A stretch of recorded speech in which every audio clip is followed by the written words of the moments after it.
Hare Krishna. My name is Ravikant Pandey. I am 23 years old. I have completed my graduation from Kolkata University. I belong to Sanatana Dharma. So I have no qualification to speak in the front of you, but I am trying to speak with you. I have one question in my mind, and even I can speak wrong because I don't know English very much well. So please forgive me. My question in Sanatana Dharma is also written that woman should be protected in a child time by his parents and a young time by his husband, and after the mother, his elder son will protect two women. In Sanatana Dharma says there is no love in this world, his lust is there in this world. So love and lust is two different things, and it cannot be go in a same one platform. So our real duty is to engage the service of the Lord. And in a Sanatana Dharma, Arjuna asked one time to Krishna, "Oh Krishna, please tell me what this man are speaking. I don't know. I don't know so many languages. So please clarify me." So Krishna told to Arjuna, "They are talking like a frog. Even a snake come and they eat. Just like I come by death and I eat." So in this world there is no love. We are trying to satisfy it. This is a simply attachment, we can say. In Sanatana Dharma says that woman attached with a man and man attached with a woman. So this Sanatana Dharma, because in Bhagavad Gita 5200 years ago came, and 2800 years ago in the Bible came, and 1400 years ago your Quran came. So Sanatana Dharma is coming by so many millions of years. So I am not justifying that our life is meant for simply engage the service of... What's your question, brother? I've read the Sanatana Dharma. I'll give my comments on Sanatana Dharma to you. I want to ask you, what is the question? Do you want to say that Sanatana Dharma, Hinduism also protects the woman? No, I am asking, our life, our duty is to satisfy the woman or satisfy the Lord or engage the service of the Lord. The brother asked the question, is our duty to satisfy the woman or to satisfy Lord? Yeah. The brother asked the question that what is our duty, to satisfy the woman, there is love, there is lust, or to satisfy Almighty God? Before I come to your Sanatana Dharma, I will tell what Islam says. As Allah says in the Quran, I said in my talk in Surah Rum, chapter number 30, verse number 21, that Allah subhanahu wa ta'ala has created for you mates from amongst yourself, so that you may dwell in tranquility, and He has put love and mercy between your hearts. That means Allah has created for you, of your nature, mates, your wives, your spouses, so that you may dwell in them in tranquility. You get tranquility, you get calmness. And Almighty God has put love between your hearts. Once, our beloved Prophet Muhammad said that even having sex with your wife, it is charity. Sahabas asked, even having sex is charity? How? So the reply came, because you are having it lawfully. If you have it unlawfully with the woman who is not your wife, it becomes prohibited. So because you are enjoying lawfully, even that is charity, that is khair, that's a good deed. So having sex with your wife also, Almighty God rewards you. And you rightly said that there is love and there is lust. I too have read Sanatana Dharma and appreciate the oneness of God mentioned in Sanatana Dharma.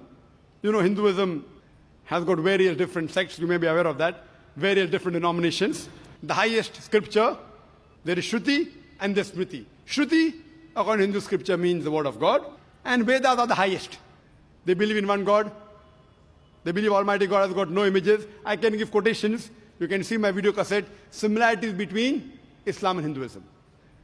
But should we satisfy the woman or should we satisfy God? Number one, I said in my talk, the basic aim of every human being, whether man or woman, should be to satisfy Almighty God. Now, while satisfying Almighty God, you may satisfy the woman, you may not satisfy. If she's a good, pious woman, she'll be satisfied if you are satisfying Almighty God. For example, Almighty God says, have sex only with your wife. A pious woman who's a Mohsana will be happy. But a lustful woman She will not be happy. She will say, why are you following God? Follow me. She may be khutwatu shaitan. She may be a footstep of the devil. You ask me questions about Krishna. That Krishna gave advice to Arjun.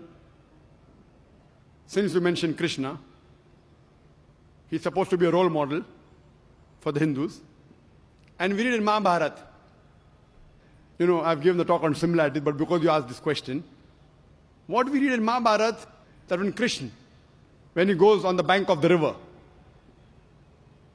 very often when the woman used to go to have a bath, he used to take the clothes away and run away.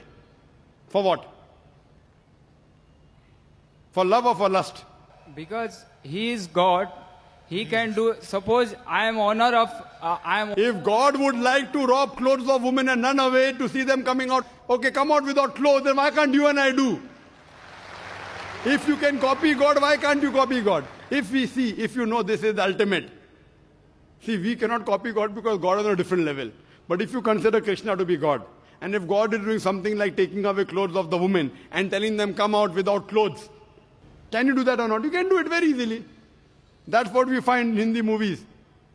You know, we find all this. What I'm trying to say, we should take the message which is right. I've read the Sanatan Dharma. There are many things which are good. Hundreds of good things, thousands of good things. But what is not good, you have to leave it aside. I've given the talk on similarities between Islam and Hinduism. Now you speak about Krishna, talk about love, talk about lust. I appreciate many things of Krishna, but not everything. Many things he said is right. He tells that be a Kshatriya, fight against injustice, even be against your relatives. He says that in Bhagavad Gita, chapter number 2, verse number 31. Same thing in the Quran, Surah Nisa, chapter 4, verse 135. That stand out for justice as witness to Allah subhanahu wa ta'ala, even if it be against yourself, against your relatives, against your father or mother. Allah protects both. So if what he's saying matches with my Quran, with the real word of Almighty God, I accept it. But everything I don't accept it to be the word of God. That's the reason what I do. This is the Furqan. Furqan is the criteria to judge right from wrong. And if you read this, this is the last and final revelation of Almighty God which was revealed to humanity. If you read this, I challenge you to take out a single mistake in this. The other books that we have, the other religious scriptures, because of passage of time, they have been changed. Interpolation, concoction. Who says that? Not I. The scholars of Christianity, they say that the Bible has not been maintained in the true form. The scholars of Mahabharata say that initially Mahabharata was a story told by the grandfather of Arjun to the people. Later on, the 8,000 shlokas became 24,000 shlokas. Now we have more than 100,000 shlokas. Interpolation, addition.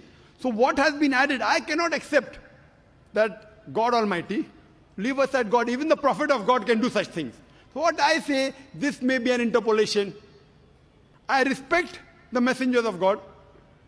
But if you say that these people are saintly people, no saintly people will do what I consider, okay, this may be an interpolation, this may be a concoction. So therefore, I request you to read a book which is 100% pure, without any interpolation. Allah has promised in the Quran, in Surah Hijr, chapter number 15, verse number 9, that we have revealed the Quran and we shall guard from corruption. Almighty God has taken him upon himself that he will prevent any corruption in it. From this, if you read, you get the pure rights that the woman can have in this world. Hope that answers the question, brother.